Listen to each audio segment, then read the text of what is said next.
right, what's up, everybody? Welcome back to Homertown Hockey, the only hockey podcast with a 2 to 3 guys with panther tattoo ratio. My name's Phil Bittner. We got our regular co-hosts Colton Gogger What's going on? and Trenton Fuller. I'm lactose intolerant. All right,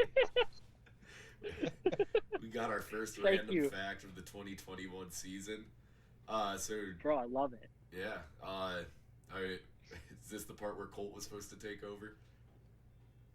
So we are ramping.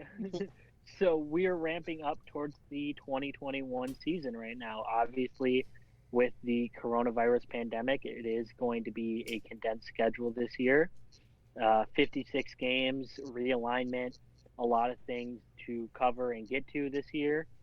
And so over the next couple weeks leading up to the kickoff of the season, we are going to be doing some mini episodes. We're going to be doing 4 mini episodes, and each mini episode is going to be looking at a specific division.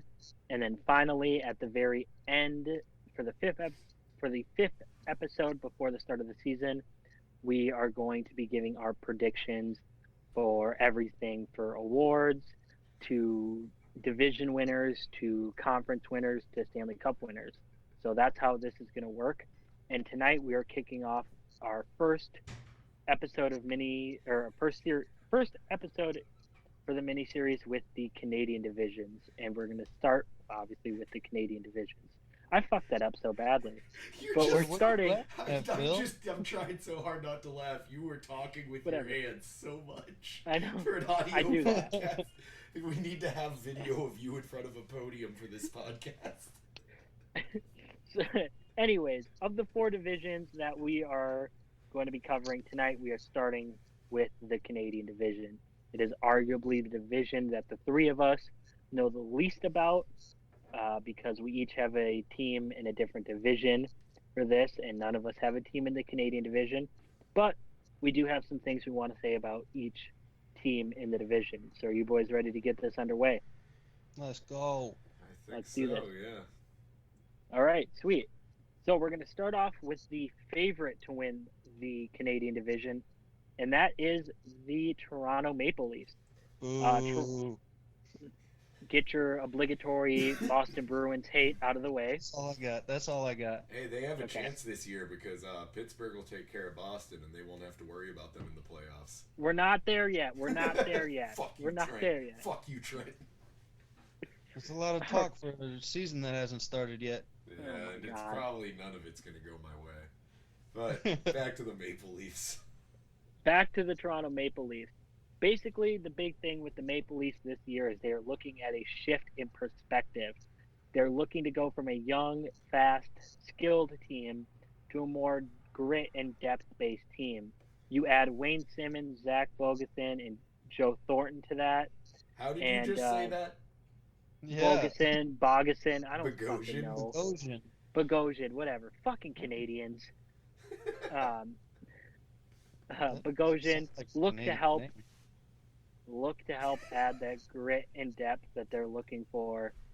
The big thing with this team is they're looking to become a more difficult team to play against. That was the big thing coming out of the bubble when they got eliminated, is that they felt they needed to step up and become a tougher team to play against. And they're also looking for their first series win in 4 years. So my question to you guys is can the Maple Leafs finally put it all together? Can that core of Tavares, Matthews, Marner, and Nylander finally step up? Can all these additional pieces that they've added step up and finally help these Toronto Maple Leafs do the things that they have been wanting to do for the last number of years? I think they can, but I don't think it's going to be with Zach Bogosian and Twilight Years Wayne Simmons and Joe Thornton. See, the thing with Toronto, I don't know. Everyone makes fun of them for all the money they have into those 4 players. All 4 of those players, I mean, their problem is that they happened to have too many good young players at the same time. So that you have to either overpay them or keep them. None of those contracts individually is that bad. They can get rid of those guys if they feel they need to. They can move those people and open up the cap space. I think eventually that might be what they have to do, and I don't know. It would have to be one of the higher paid guys, and probably not Nylander because he doesn't give you as much, and his production for his pay is probably the best of those four. I don't know exactly. Trent, what do you think? I think that Toronto's going to have a tough go at it. I don't know if them adding all that, the slow guys, is really going to give them more grit. I think it's just going to slow them down. And their team motto is go fast. And if they got all these old guys, like, yeah, they're going to hit really hard and they're going to get down in the dirty areas, but it's not going to help them with their style of play. And when they're playing all those Canadian teams this year, I don't know if that's going to work. I think they're going to get figured out. I think they'll make the playoffs, but I don't think they're going to be number one. Is their team motto really go fast? No, it's David. No, their team motto is David Ayers fucked us. Okay. Do you think a year ago and we're still talking about it? I know.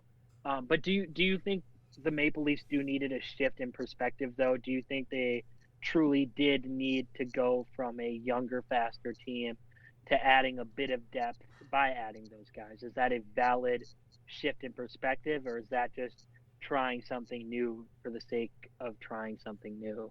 I think Toronto media kind of forced their hand into doing so. What they really should have done is just gotten a couple decent defenders, and they would have been set. All they needed was more defense, and their team would have been fine. Perfect. I think they. Phil, you got anything? I completely lost my train of thought there. Well, then we're just moving on to. Yeah. Okay. So we are going to be moving on to the Edmonton Oilers, and the biggest thing with the Edmonton Oilers, it seems they're close. They seem like a team that's really close to breaking out. This offseason, I should say, they didn't really add much. You add Kyle Turris, you add Tyson Barrie as a replacement for the injured Oscar Klefbom. You have to put that upset by the Blackhawks behind you if you want to start making another true step. The biggest thing with the Oilers right now, though, is Mike Smith and is Kakinen. Are those the two goaltenders they want to really have as their tandem to take this team to where they want to go? No, not at all. Not. What are we talking about That's here? all they got. Does anyone think going into a Stanley Cup run? Man, I wish I could have Mike Smith and I can't even Mikko Koskinen. Yeah, no, their goaltending's terrible. Their defense isn't very good. And Klefbom's out. That doesn't help. Yeah, Tyson Barrie, though. Tyson Barrie has never been noted for his defensive play, though. Yeah, he did not do very well last year. They don't have problems producing offense. Tyson Barrie doesn't address anything they're missing. Okay. What about the addition of Kyle Turris? What does that do? I mean, it depends if you get Nashville or Ottawa Kyle Turris. Very true. Yeah, if you get Ottawa Kyle Turris, probably a good thing. Nashville Kyle Turris, not so much. Where would he slot in? He'd be what, third line center? Third line. Yeah, he's a projected third line center. Except for that point in the streak, that point in the season where they hit a streak and Leon becomes a first line winger and he becomes the 2C. That was the next thing I wanted to bring up. All offseason, it seemed like there was some questions surrounding who's going to be your first line center. Are you going to put McDavid? I mean, obviously, when you have Connor McDavid, it's hard to take him off the first line. But the season Leon Draisaitl had last year is bonkers. Who do you slot in Leon if McDavid starts to slow down, or do you just kind of say, nah, Connor's number one, or do you even interchange those two at all? Boy, that's a tough one. You keep Connor number one. Look at the Penguins. Malkin has outscored Crosby. Crosby has always been the number one guy. That's true. Is Leon Draisaitl the new Malkin to McDavid's Crosby? I think that kind of goes without saying at this. I mean, I guess he has to do it again, but he had like 90 points the year before. Yeah. Yes, he did. Yeah, I'd say I think it's safe to say that they're up there in that 1-2 punch range with Crosby and Malkin. I would agree. All right, so now we're going to move on to my personal pick to win the Canadian division. And that's the Vancouver Canucks. Vancouver's a super young team who had a nice run in the bubble in 2020.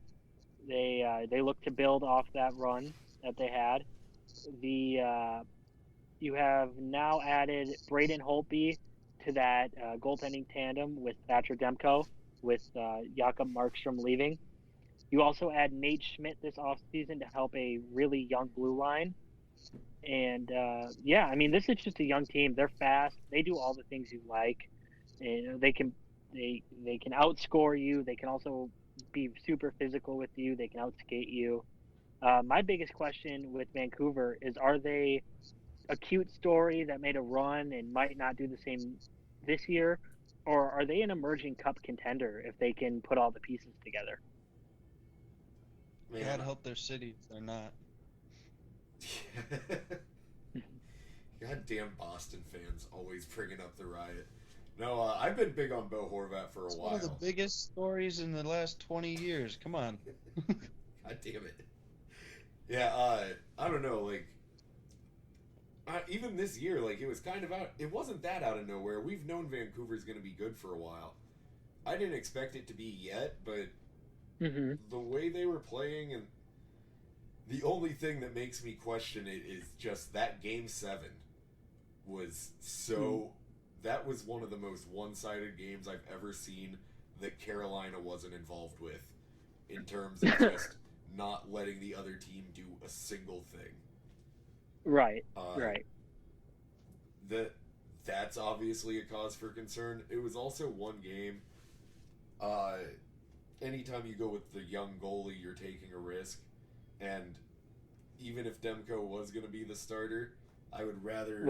You're better out. You'd rather have Markstrom as your backup goalie than Braden Holtby.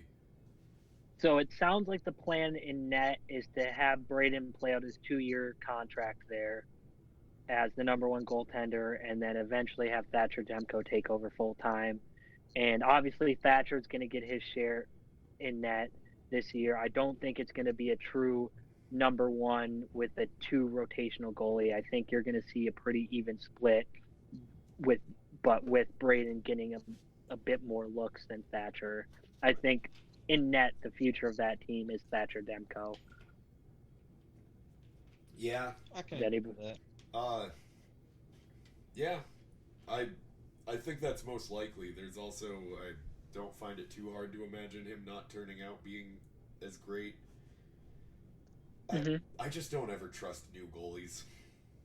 No, especially one coming off a lot of success in a completely different division, and now you're only going to be playing Canadian teams. Yeah. So, I mean, that being said, you know, that's the X factor here with a lot of these Canadian teams, is you're going from playing a variety of teams to now a lot of these Canadian teams kind of like to play the same style. Yeah. And can a goaltender adapt to that coming into this year? Yeah, there's going to be some real fun matchups. Like Winnipeg against like Calgary 9 to 10 times is going to be fun to see what happens there. Because those are 2 teams that I could see having absolute shit shows against each other. Exactly. But, yeah. I think that's what everybody's hoping for. Yeah. I would agree. I think this is going to be the most intriguing division to watch, just because the top 3 teams of Vancouver, Toronto, and Edmonton, I really feel like that could go any 3 ways. But then you come down to the bottom where it seems like there's a big gap, but maybe there's not as big of a gap between the Montreal's, Calgary, and Winnipeg as we think there are. You're grouping Calgary down with them? Wow. I am. And I will get to why I'm grouping them in a minute. But before I get to Calgary, I'm going to get to the Montreal Canadiens. Boo. Thank you. So, Montreal, the big thing is building off of a very unexpected upset of the Pittsburgh Penguins in the qualifiers last year in the bubble. I don't think any of us saw that coming. Um, they have a lot of young prospects that, Suzuki, and I always butcher this name, but Kotkaniemi. Cockatty, Uh, I think you got it. You're close. yeah. if it's yeah, they were electric in the bubble. I really enjoyed watching them play in the bubble. The biggest thing is, can those two carry over the success they had in the bubble to a regular season? The addition of Tyler Toffoli to the wingers, well, he kind of plays everywhere, whether it's center or winger. Adding a veteran presence there with Tyler Toffoli. But is this team closer to being back than we think they are? That's my big question. Do we think the Canadians are truly as far off as we think they are? I mean, I think that they're on their way to being a good team again, but I don't see shit out of them this year. Like, yeah, down the road, they're doing a lot of the things that you want to see a rebuilding team do. But I don't think they're really in the conversation. Maybe like fringe bubble towards the end of the year for the 4th place. But I don't know. I kind of see Ottawa being better than them. Oh wow. Yeah. Oh, okay. Wow. Wow. Okay. One other question about the Canadians, and then I do have a question for Trent about the Canadians, since he is our Bruins fan and our resident Canadians hater. Is this Carey Price's last stand this year? In Montreal or at all? In general, like, do you think this is his last year in Montreal, or do you just think this is a season where he says, "Fuck it, if this doesn't go well, I'm done"? That's a tough question. I think this year might be the last of him in Montreal if they don't do anything like impact. If they don't make the playoffs, I think he's gone. If they go out in the first round, I think he's gone. But I don't think that he's willing to put up with mediocrity anymore. Especially a guy who's given so much to that city. Yeah. But how do they get really, rid of him is the thing. That's the big question. What do you do with Carey Price if he does come to you and say, I'm done? What's he got, 4 or 5 years left after this year? 4 after this season, or including? Including. Oh, wow. I didn't realize he was 4 seasons into it finally. But yeah, I don't know. 4 seasons at $10 million it's a lot. It is a lot. Do you think he could possibly pull a Patrick Waugh and go to Colorado if they still have the cap space? Boy, that would be some shit. That would be one hell of a storyline. But that it looks like they need a new goaltender after last season. Well, I mean, their goaltender got hurt, but Pittsburgh can move on him and he can stop upsetting us in the second one. playoffs. Yeah, their backup, the one that came in, he did not play very well. So, who knows? If they're looking to be more like any of the competitive teams now, where it's a 1A, 1B, besides Tampa Bay, but everybody else seems to be going that way. Vegas, Boston, Dallas. There's a lot of teams in the NHL right now with really big goaltending questions, and whether you still believe in Carey Price or not, he could answer a lot of those questions. So we're going to move on to a team that I find really intriguing because I seem to see more question marks with this team than answers, and that's the Calgary Flames. Obviously, you bring in Markstrom, $36 million contract as your number one goalie. That'll be interesting to see how that plays out. The 3 big questions I see with the Calgary Flames is, what is the future of their young guys? Monahan and Gaudreau, each of them seems to kind of disappear towards the end of the year. Is that something you really want to have going forward? Can those two finally step up and really prove that they have what it takes to make a full season run? They have a ton of questions up the middle at center.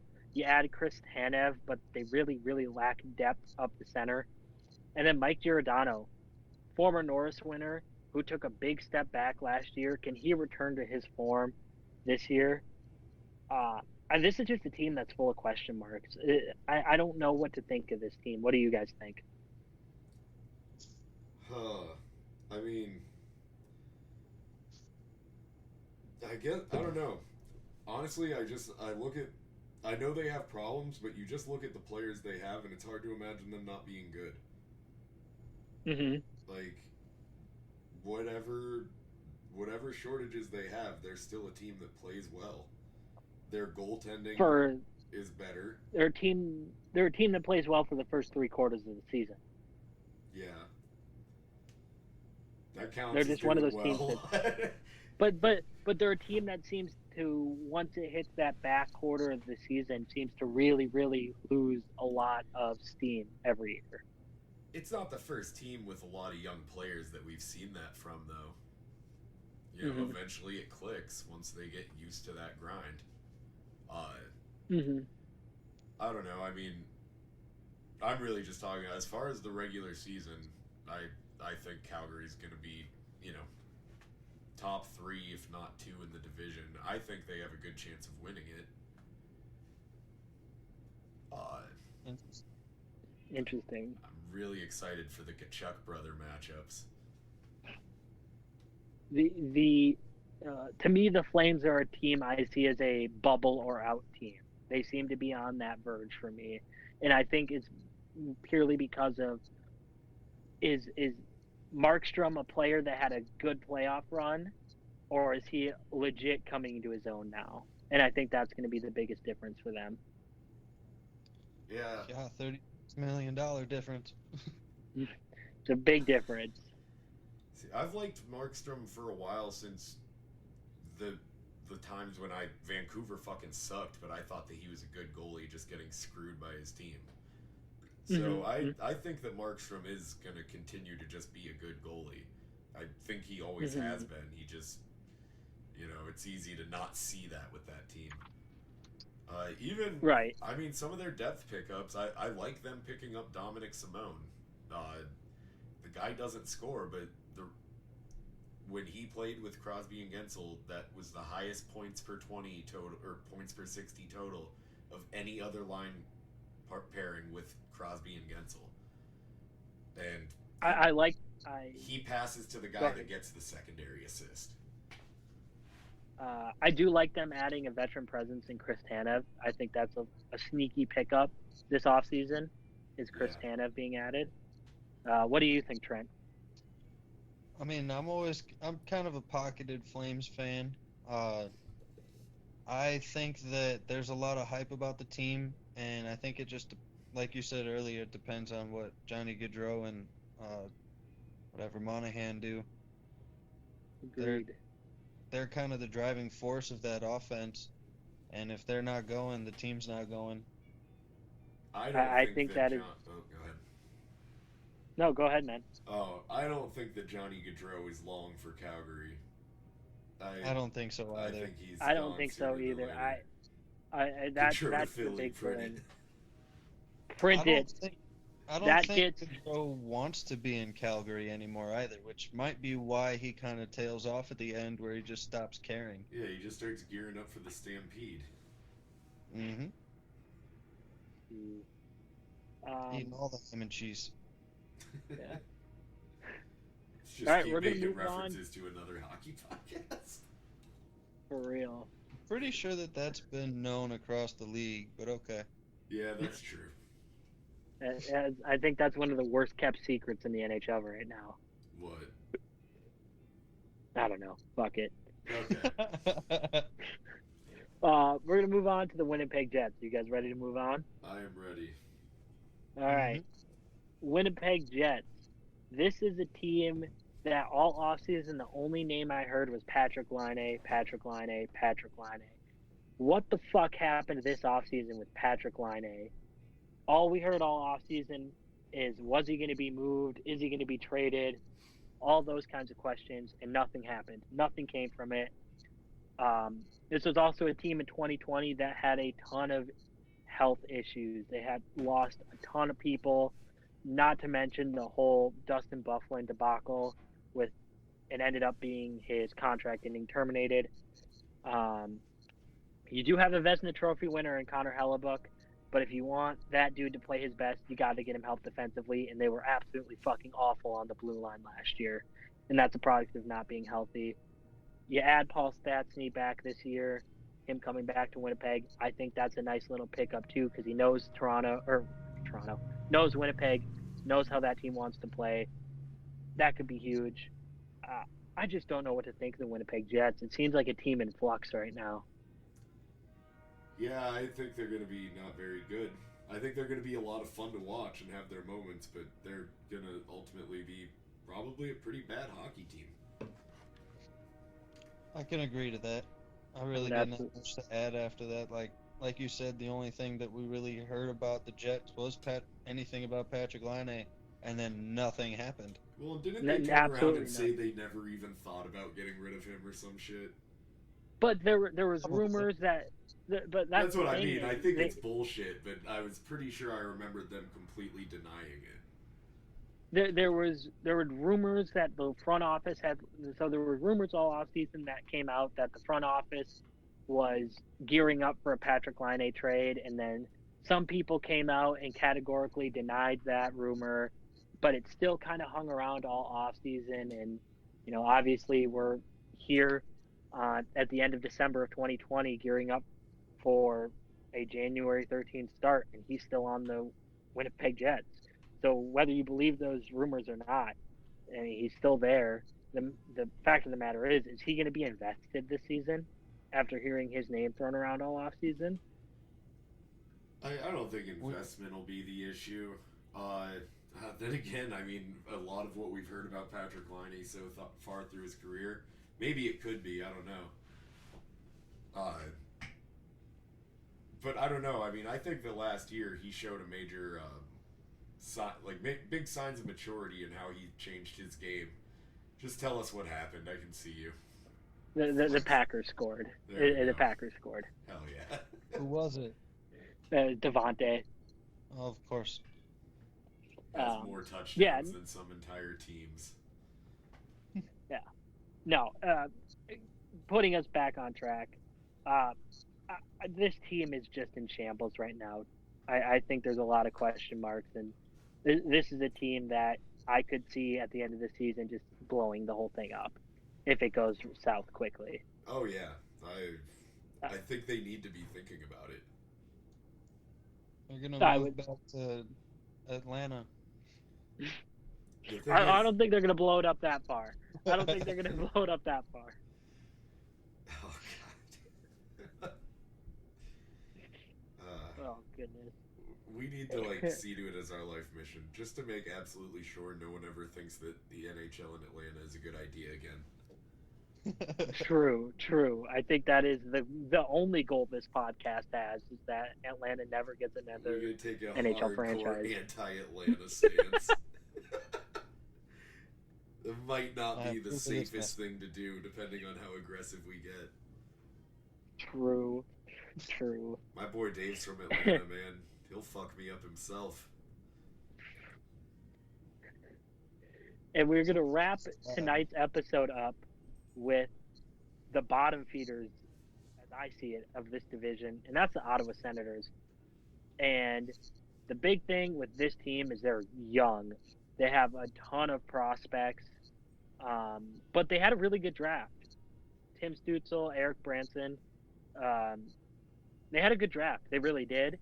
The question with them is, do you want to bring those young guys in right away with a weird season and potentially stunt their growth if it goes south? They added a little bit on the blue line, and that could help. But the other thing, too, is you bring in Matt Murray from Pittsburgh, and what Matt Murray, the Ottawa Senators are going to get is the big question. Are you going to get the Stanley Cup Matt Murray, or are you going to get the Matt Murray we saw in 2020? I think that's the biggest question with this team if they want to even make a marginal step forward. Matt Murray, you can't even really divide up what Matt Murray it is by seasons. You have to do it by months, or portions of the season. because Hmm. he'll always have like a month and a half where he's the hottest goalie in the league. Hmm. But I don't know. I think it'll be good for him to get out of there. Playing for a city that doesn't actively hate him will probably be a nice change of pace for him. Hmm. Uh, and maybe a team that helps him out a little bit more than the Penguins do. They don't really make it easy for their goalies, and Matt Murray was a victim of very high danger scoring chances. He, yeah, as far as his health record, pretty much every time I've seen Matt Murray get hurt, it was something that would have fucking hurt anybody, and a lot of that comes down to the Penguins not helping him out. People have chances to go Hmm. flying at him. So I think Matt Murray in Ottawa is going to be good. I think that's like the least of their questions in a way. I think a lot of it comes down to like their defense. Are they going to be able to help him out enough for him to thrive? And if they do, they should be set. And as far as offense, just never doubt a Kachuk. Right.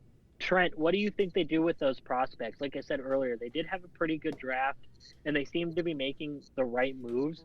What do you think they do in a shortened season with those prospects? Do you bring them up, or do you just let them kind of toil away in the AHL for a season?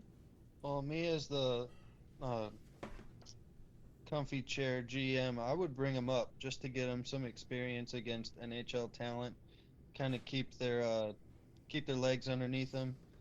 Like I don't, is the AHL even coming back? Like, do they have? They're I just looked. they're As of starting right a now, February 5th. yeah, they're starting a month after the NHL, Well, I mean, essentially a month after the if that's the NHL. case, then I mean, bring them up for a couple weeks, send them down so they don't have to go through waivers before they have to do that, if that's even a thing. What is it? But You get 9 games to try a guy out without burning his ELC years, right? Yep. I think so. Yeah. So yeah, They should all get give 9 them, games. yeah, give Yeah. them 9 games, see what they can do. I mean, the past couple of years, it can't be much worse than what Ottawa put on the ice. So True. True. I think the biggest thing too is they need to build off. They did make some nice like they this was a team who didn't panic at the end of a bad season. It seemed like they started to make some correct steps to getting back to where the Ottawa Senators need to be. So I think that's the other big thing with them. it's the first time in 5 years anybody said that sentence. I I can't knock them for what they did this offseason, man. Yeah, for Yeah, the no. last few years, following Ottawa has just been keeping a running tally of absolute disasters. It's it's been entertaining. It has been entertaining. The funniest was when they tried to drop like balls on the crowd, thinking it would be like a beach ball thing, but the balls were too heavy and people's like beers were getting spilled and kids were getting hurt. Like they hurt children at one of their games. How no team does that except for maybe Gritty. No. All right. So here is what I'm going to ask you, boys. I'll start with you, Trent. Okay. Who is your winner of this Canadian division? I got Vancouver taking it, just like you do. All right. Is there any specific reason? I just think that what they did last year and them improving on pretty much every level of what they said they needed to, I think that they're gonna gel really well together, and it's gonna be fun watching them play all the Canadian teams over and over and over again. Agreed. Agreed. Phil, who do you have winning this division? Sorry, hold on. I kind of think Vancouver, but I lean a little bit more towards Calgary. Really, the Calgary pick is so interesting to me.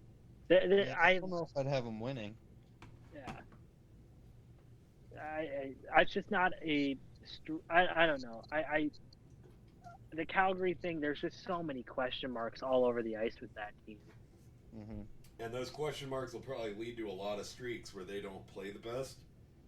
Mm-hmm. But when that team's hot, I think that playing against only the Canadian teams, when they're hot, I think they're going to rack up a lot of points. in in those streaks. That's kind of what they've been doing. They start the season out so hot that they kind of cement their place and then they hang in there. So do you guys think that a shortened season is going to help some of these teams get into the playoffs Well, because that's they one don't thing have I'd say long with Calgary. The last 20 games, when they tend to fall off, aren't going to be part of the schedule. They'll be the playoffs, so that could be tough. But I think this Canadian division is going to be absolutely brutal. Like, this is just going to be a lot of the Canadian teams beating the shit out of each other and really doing a toll on each other. I think that's very possible. Right. I think if Toronto can stay healthy, I think Toronto could do some things.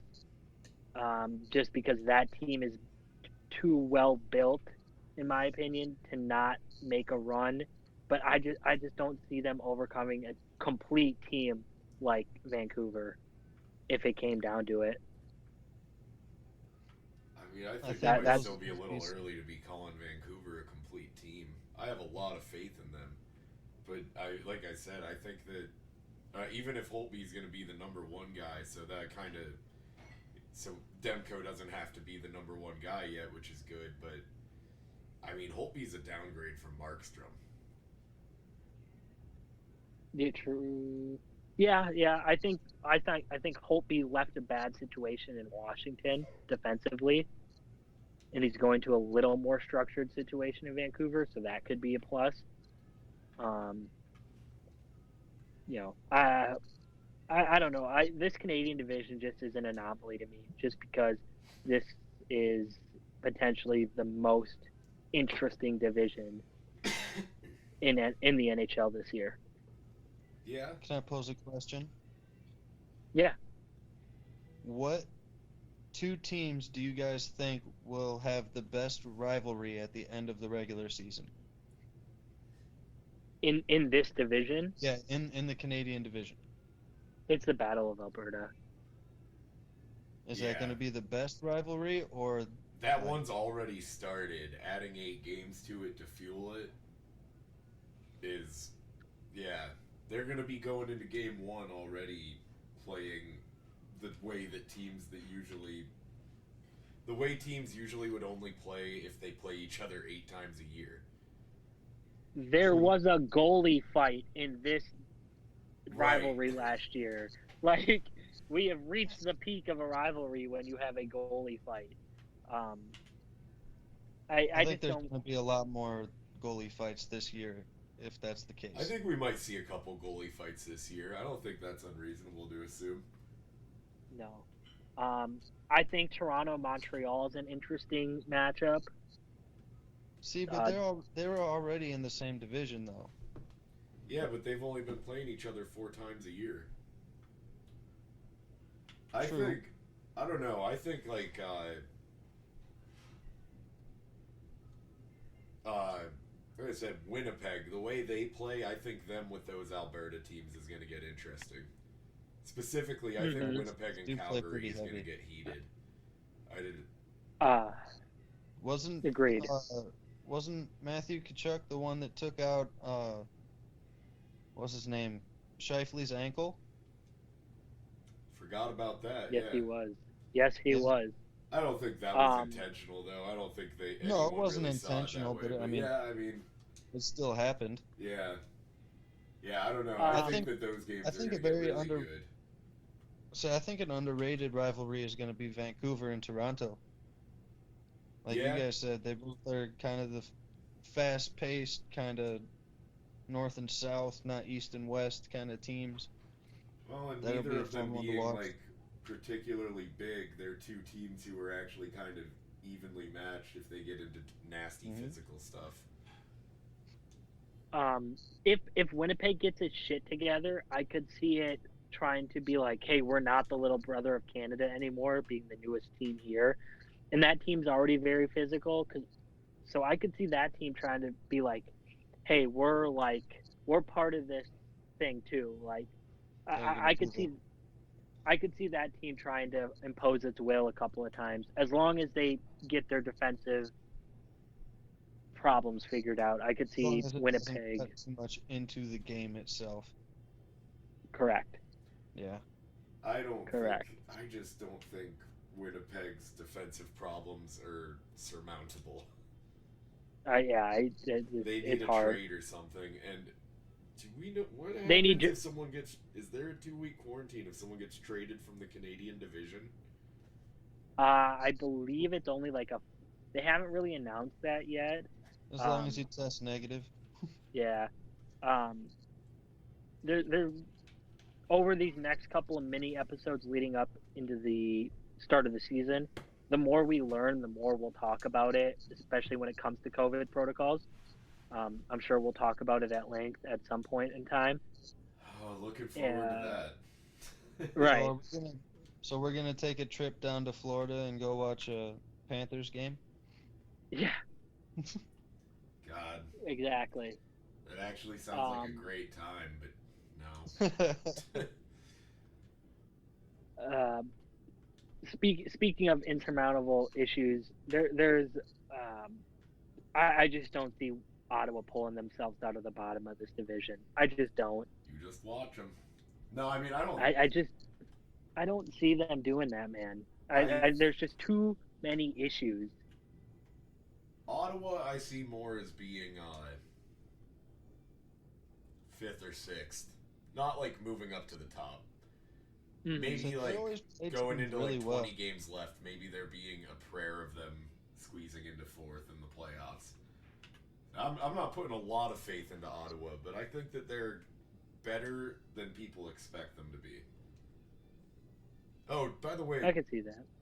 just because I just heard this right before we recorded. Did you see that the Blues got Hoffman on a PTO? Really? Yes, Yeah. Yes, they did. Because they And have a then we bunch of just- guys going to IR, so they did the PTO so that they don't have to pay him until they can put those guys on IR. Yeah, it'll be interesting. That's an interesting thing. Yeah. Because that was when we get into the Central Division in our next episode. That was one of the big subtractions I had for Florida is losing Hoffman. Yeah, but they got the best power forward in the NHL.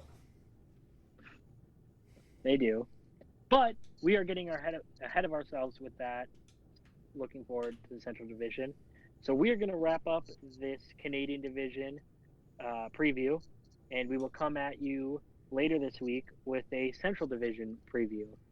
And from there, we'll just keep plugging along until we finally drop the puck on this season. And I cannot wait to finally have real hockey back on TV. Heard. I just sunk a Heard. 27-foot putt. You playing PGA? Golf, the golf club featuring PGA 2019. All right, well, yeah, we good? Yeah, we good, boys. Sign off. Yeah. Yeah. Good talking to you guys again. Yeah, get the fuck Very off my good. lawn.